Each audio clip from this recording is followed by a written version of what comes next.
What is causing today's inflation?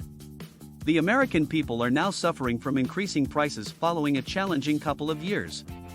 Fuel prices, power costs, weekly shopping costs, and other expenses are rising sharply, impacting consumer budgets just as they get ready to spend a lot during the holiday season. The Bureau of Labor Statistics, BLS, said on November 10, 2021 that consumer prices increased 0.9% in October 2021 and 6.2% from a year earlier.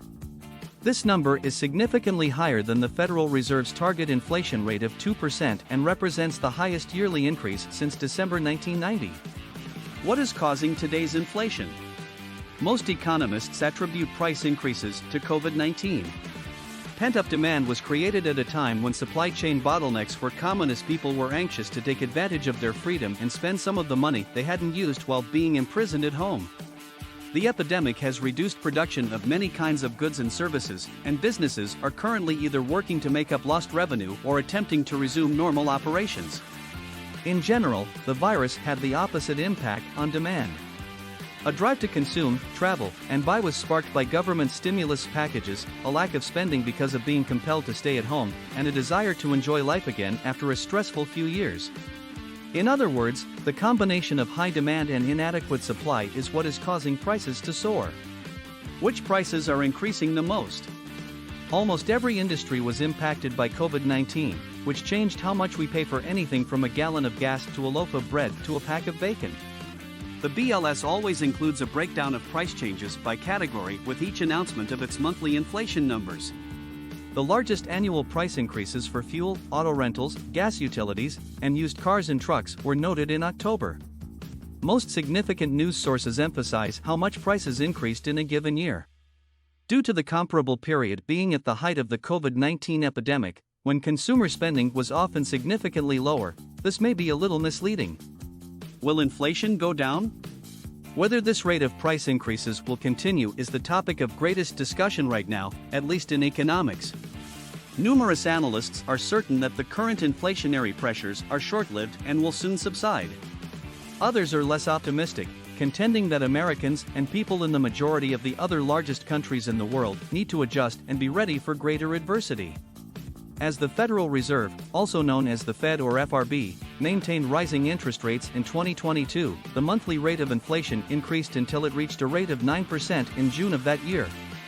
From then, it began to trend downward.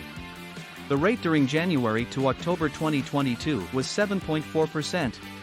The rate of inflation may continue to decline in 2023 as long as the FRB maintains its rate hikes.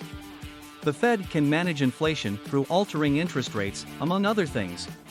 The Fed inhibits company borrowing by raising interest rates, which in turn slows economic growth and decreases inflation. First prediction, yes. According to one widely accepted idea, the current concentration of price hikes should be resolved as soon as supply chain constraints and the demand to purchase these items following the lockdown diminish.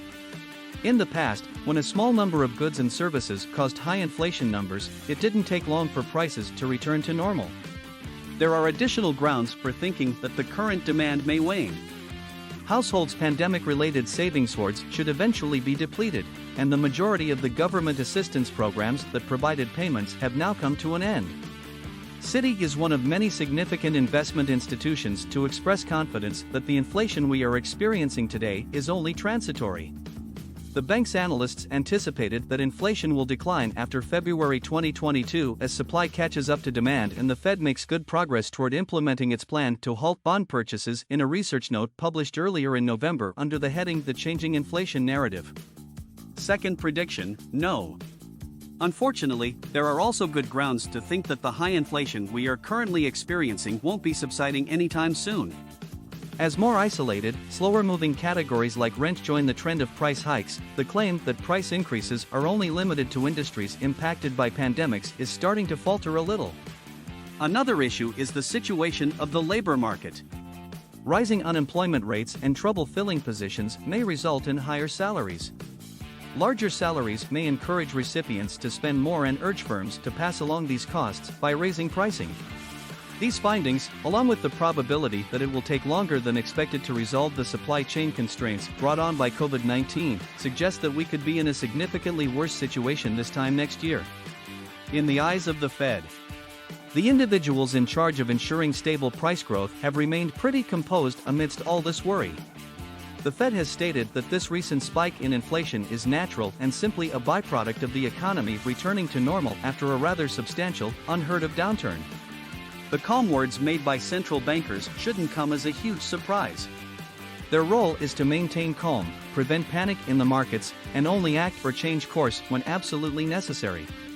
Reduced purchases of Treasury securities and mortgage-backed securities (MBS), which have been crucial in maintaining interest rates at record low levels, have been the sole major action to date. The Fed has additional instruments at its disposal to boost borrowing costs and deter spending if that play is not enough to cool the economy down. Pros and cons of inflation. As long as it is kept under control, a little inflation is both required to keep the economy expanding and generally regarded as healthy. If costs keep rising too quickly, it will become a problem that needs to be addressed. Rapid inflation can get very ugly, and it usually results in businesses and families cutting back on spending and eventually entering a recession. Why does inflation occur? Price increases for goods and services, or inflation, can result from a variety of factors. Generally speaking, it occurs when there is an imbalance between supply and demand, or, to put it another way, when there is too much money chasing too few products and services. How is inflation measured? The most commonly used inflation indicator is the Consumer Price Index, CPI. The Bureau of Labor Statistics, BLS, produced the data, which is then used to compare current pricing trends to those from a previous time period. It monitors price changes for a basket of frequently purchased products and services. Investors may find it beneficial to monitor the CPI because it is one of the instruments that central banks use to determine interest rates. What is the connection between inflation and interest rates? Interest rates are a useful tool for central banks to manage the cost of money. Low borrowing costs tend to increase consumer and company spending. This activity typically results in inflation, which can be prevented by raising interest rates sufficiently to encourage saving.